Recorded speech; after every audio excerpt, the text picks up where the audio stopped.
Good afternoon. Quick video message for Richard. Richard, hi. Thanks for buying the Oleo Mac 945 on eBay. Taken off the bar and the chain, and I'll show it running one last time before I dispatch it and send the take the fuel out. Kill switch. Big fan of your videos, by the way. You've got some amazing running saws. I love watching some of your videos. So I know this is in good hands and will probably be running perfect when you finish with it. If it hasn't been run for a few days, I typically find it's 2 pulls with choke, with throttle lock, and then it starts every time. It was run yesterday, so I don't know if... choke off.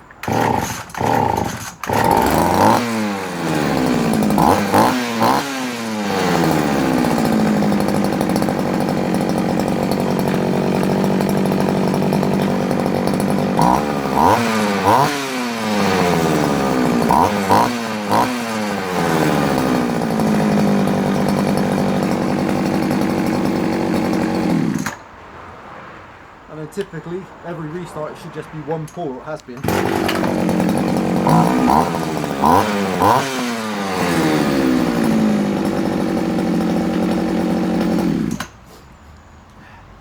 Okay Rich, thanks ever so much, and I hope we can deal again, sir. Bye for now.